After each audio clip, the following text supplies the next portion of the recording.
Welcome to another chair workout. My name is Clint, and I'm going to show you a handful of exercises you could do while sitting in the chair. On this first exercise, what we're going to do is kind of a stretch, but it does work the core as well, and it helps with balance some, because even though we're sitting, some of these exercises, if your balance is bad, you might notice that it does require some balance. For others whose balance is really good, you may not notice that it takes much balance. So what I'm going to do first is I'm going to lean over to one side, obviously trying not to fall out of the chair.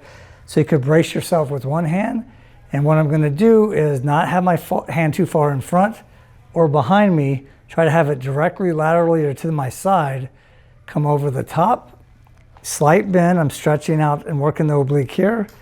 And then bring my elbow back down. Over the top and back down. So typically, I'm just using, if you want to use weights to make it a little bit more difficult, the lifting part is going up. So that's when you want to exhale, breathe in all the way down. Exhale, breathe in. You also want to typically try to do a pace that's like 1, 2, 3, 1, 2, 3. So you get both the eccentric and concentric range of motion, and you benefit from doing both. If you go too quickly, you miss out on one. So if you're going to spend time working out, you want to get 100% of the benefit, not just 50%. Okay. Now also what I would recommend is you could do 30 seconds to a minute on each side, or if that's a bit much, count to 12 to 15 while you do it, and do 2 to 3 sets per side. Part of what dictates how long it takes is how much time you have to spend on these, how your endurance is, like any other exercise program. Make sure you get your doctor's okay. I don't know what injuries you may or may not have, any medical conditions, any medications, that kind of thing. So talk to your healthcare provider before starting this or any other kind of exercise program. Now another one from the seated position, and all these are going to be from the seated position, arms out to the side. Now I'm going to cross while keeping my arms straight. One hand's underneath so this is my right hand, back to neutral, then the other hand on top. Back to neutral, and nice and controlled. So once again, it's 1, 2, 3, 1, 2, 3. Just like that, nice and controlled. And it won't take long until your arms start to feel a little bit on the heavy side. But that's okay, because this is supposed to be working shoulders. It's also working the core a little bit to keep your back straight, because you want to resist slouching or doing a wheelie. You just want to keep your body upright, which once again just requires a little bit of core to keep it upright. So you may not be able to see, but I'm not leaning against the back of my chair here. Another good one, once again, you could apply this to just body weight or having dumbbells, is to make the curls a little bit tougher by keeping my arms up and then curl towards the side of my head. The key though is to keep the elbows up. It makes it easier when it comes down. Now, granted, I'm empty-handed, so a regular bicep curl is going to be super, super easy. When you lift the arms up, you require some shoulder, a little bit of the bicep, just to prevent your arm from dropping. So keeping the elbows up high, curl, back to neutral, curl. You could also do it where you bring the elbows out, but once again, you want to try to resist bringing the elbows and arms down, keep them up, and then curl towards the side of your head. So like I said, you could do this with or without dumbbells, depending on what kind of physical condition you're already in. Okay, so that's just a few upper body. I'm going to show you some more, but the first one with the legs, what I want you to do, you're going to extend up. Now flex the quads. If you're not sure of what flexing is, you want to make sure the muscles is firm or are firm. Up, squeeze, muscles are firm, and back down. So you don't have to hold for very long. It's almost just like a 1/1000 and down. So you could do all on one side and then all on the other side. That way this leg gets to rest while the other side's going. If you want it a little bit more difficult, you do both legs at the same time. Flex, down gently, and up again. Now in this case, you could touch the floor, but when you do that, the muscles relax for a split second. What I recommend for a little bit better endurance is up, down, but don't touch, because it stays firm. Up, squeeze, flex, back down. It's a little bit more difficult because it takes a little bit more muscular endurance, because I'm not technically resting. Even if it's for a split second, the muscle still gets to relax if my legs are down on the floor. Okay. Another one from this position, and I'll turn so you get a slightly different view. Leg up, out to the side as far as I feel comfortable, back to neutral, and I'm not going to lower it. Now, if your leg starts to get super tired or you feel that lactic acid burn, then rest briefly, up, out, back, and down. However, for better endurance, I would recommend keeping the leg up, out, back in, out, back in. Now, in this case, your leg's going to flex naturally because it has to keep the leg up, because the leg weighs something and it's going to want to go down. So you don't have to do that specific flex of the muscle to do this one. So once again, same thing on the other side. Lift my leg up, keep it up, out as far as I feel comfortable to the side.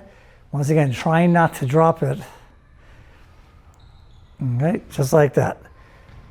Okay, another one that's going to work the quads and the abs as well is kind of like marching in place, as if I'm holding a countertop or a bar and I march in place. Of course, this is from the seated position, and hopefully this chair doesn't squeak too much, but you want to go up as high as you feel comfortable, down, and alternate. Now, once again, to make it a little tougher, when one leg's down, the other one's going up, so to make it tougher, don't alternate. That keeps the tension on this muscle while this one's not really doing anything at all. Now, this is harder because this one's going to get fatigued faster. So like I said, the choice is yours, or, you know, one day you could do it one leg at a time, the next day you can alternate. Another variation of this seated exercise, not of the one we just did, but the previous one, when we went out with one, both legs up, and then out and back in. Now, to make this work the core a little bit more, what you could do is sit a little bit farther forward in your chair, lean back so your shoulder blades, so you still stay in a straight line, legs up. So even like this, it's going to work the core more.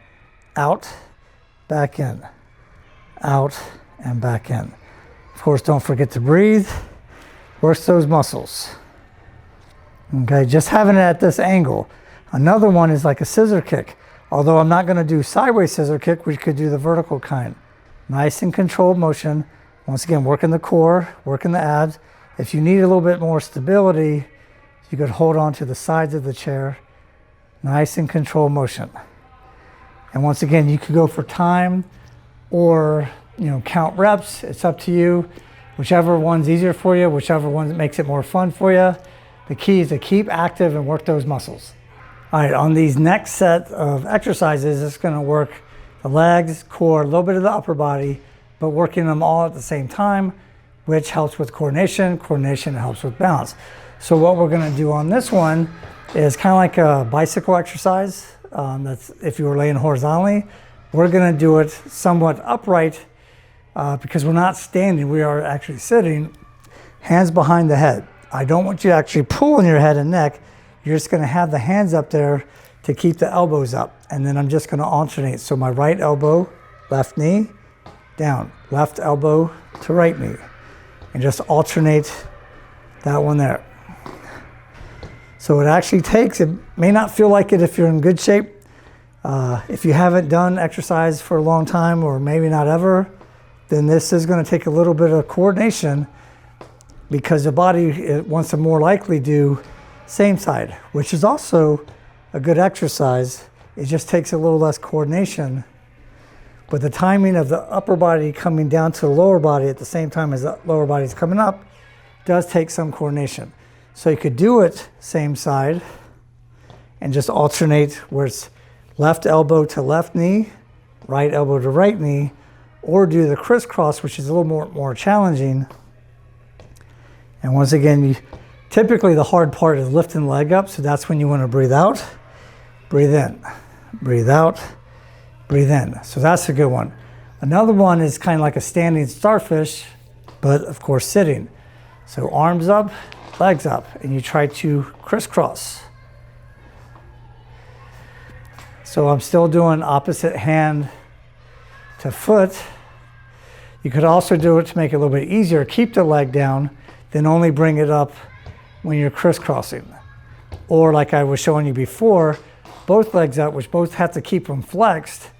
And then you have to raise it slightly, which works the leg even more, and your core.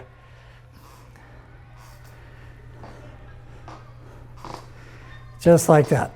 So that's a handful of exercises to keep you busy. Once again, I would do it a couple times a week. Ask your doctor if you have health issues. You know, some of these may not be good for you depending on your circumstance or what kind of medications and heart rate and blood pressure and that kind of thing is. So better safe than sorry. So I'd talk to your doctor first. And if you have any questions, feel free to ask in the comment box below. And I could do videos with more seated exercises, standing, with weights, without weights, that kind of thing. So let me know. Have a great day, guys.